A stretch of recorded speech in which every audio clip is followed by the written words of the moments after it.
Bonjour à tous. Très souvent, on voit beaucoup de chrétiens qui se mettent à genoux devant la statue de la Vierge Marie. Je veux parler de mes frères et sœurs catholiques qui se mettent à genoux devant la statue de la Vierge Marie. Si bien que nos frères et sœurs d'ailleurs soutiennent que nous adorons la Vierge Marie. À travers cette vidéo, je vais faire la part des choses.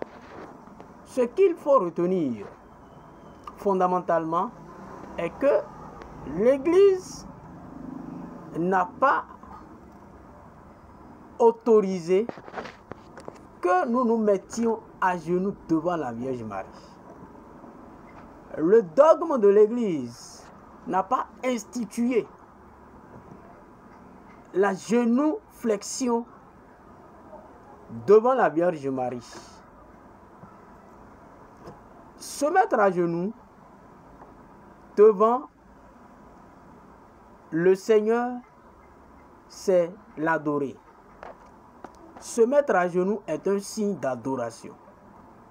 Devant Jésus, présent dans le très saint sacrement de l'autel, nous pouvons nous mettre à genoux. Nous pouvons même nous prosterner. Nous pouvons même nous coucher. Tout ça, ce sont des signes d'adoration.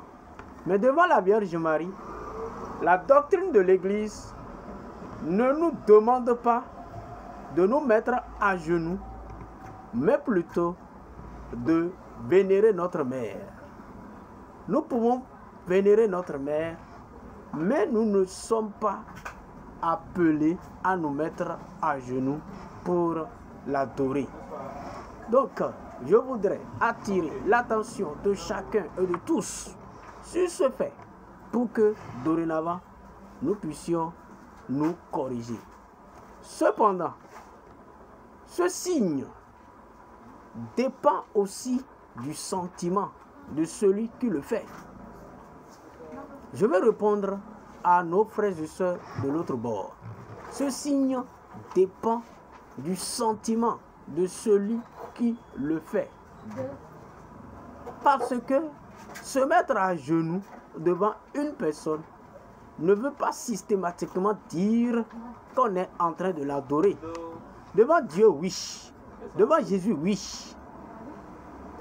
Mais devant une personne ne veut pas forcément dire qu'on est en train de l'adorer.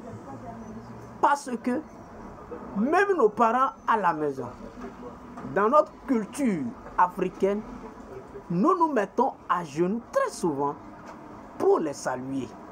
Parfois, dans d'autres cultures, dans la plupart des cultures africaines, pour saluer les beaux-parents, on se met à genoux, on se prosterne, on se couche. Est-ce à dire qu'on est en train de les adorer? Tout dépend du sentiment de celui qui fait le geste. Donc, il faut faire la part des choses.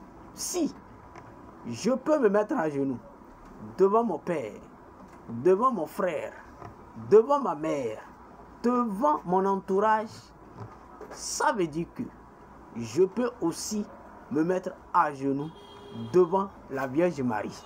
Et cela, dans ce sens, n'est pas un signe d'adoration, mais plutôt un signe de considération. Si le fait de se mettre à genoux constitue toujours un signe d'adoration, ça veut dire tout simplement que lorsque j'offense mon frère ou lorsque j'offense ma soeur, je n'ai pas le droit de me mettre à genoux pour lui présenter mes excuses. Or, cela s'observe au quotidien. Cela s'observe régulièrement. Cela s'observe partout dans le monde entier. Donc, si un fidèle catholique se met à genoux devant la Vierge Marie, pas pour l'adorer, pas pour l'adorer, mais ce chrétien reconnaît quand même qu'elle est notre mère. Elle est la mère de l'Église. Et pour dire vrai, cette mère est la mère de l'humanité tout entière. Tu peux l'accepter, comme tu peux ne pas l'accepter. Mais la réalité, la certitude, c'est qu'elle est ta mère. Elle est la mère de l'Église. Elle est la mère du Sauveur du monde. La mère de Dieu. Quelque chose que vous n'aimez pas entendre souvent. La mère de Dieu. Jésus est Dieu. Et si Jésus est Dieu, c'est que sa mère est la mère de Dieu. J'ai suivi tout récemment une discussion, un débat qui dit que Jésus est Dieu. Si Jésus est Dieu, alors pourquoi est-ce que il prie encore? Est-ce que Dieu peut prier Dieu? Ou bien, pourquoi est-ce qu'il est mort, il est crucifié et il dit encore, Dieu, pourquoi m'as-tu abandonné? Mais les Écritures saintes sont claires en la matière. Jésus est uni à son Père et à l'Esprit Saint. Et il possède la condition divine. Il possède la condition divine. Il est Dieu. Mon Seigneur et mon Dieu va s'exclamer. Saint Thomas, dans le livre de Jean, au chapitre 20, verset 28. Mon Seigneur et mon Dieu. Il a appelé Jésus Dieu. Et Jean 1,1 appelle Jésus Dieu. Au commencement était la parole. La parole était avec Dieu. La parole était Dieu. Tout ce qui a été fait grâce à la parole. Et rien n'a été fait sans la parole. La parole s'est fait chair. Et elle a habité parmi nous. Elle a vécu au milieu des siens. Mais les siens ne l'ont pas accueilli. Et le verset 18 du livre de Jean au chapitre 1 dit, Dieu, personne ne l'a jamais vu. Mais le Fils unique, qui est Dieu et qui vient du Père, nous l'a fait connaître. Ce n'est pas nous qui le disons, c'est la Bible qui le dit.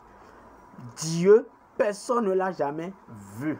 Mais le Fils de Dieu, qui est Dieu et qui vient du Père, nous l'a fait connaître. Donc, qu'on le veuille ou pas, Marie est la mère de Dieu. Marie est la mère de Dieu.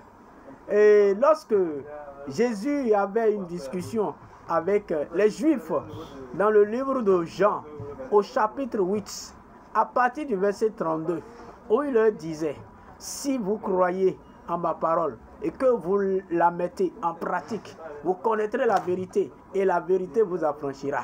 Cette parole a suscité une polémique entre Jésus et les Juifs. Mais à un moment donné de ce débat, Jésus va leur dire, avant qu'Abraham ne soit, je fus. Avant qu'Abraham ne soit, je fus. Avant qu'Abraham ne soit, je fus. Pour dire que... Mais les Juifs se sont fâchés contre Jésus. Il n'a même pas encore 50 ans. Et il prétend avoir connu Abraham. Bien sûr, Jésus a créé Abraham. Abraham a été créé par Jésus. Donc il dit, avant qu'Abraham ne soit, je fus. Ce n'est pas un commentaire, ce n'est pas un débat. Jésus est Dieu. Il est le Fils de Dieu et il est Dieu. D'ailleurs, le fils du président est le président. Donc si on veut même parler de façon littérale, de façon humaine, le fils du président est le président. Le fils de Dieu est Dieu. Donc il n'y a pas de commentaire. Alors, si les catholiques considèrent Marie et se mettent à genoux devant elle, ce n'est pas en guise d'adoration, ce n'est pas en guise d'adoration, mais plutôt en guise de mère. Elle est notre mère.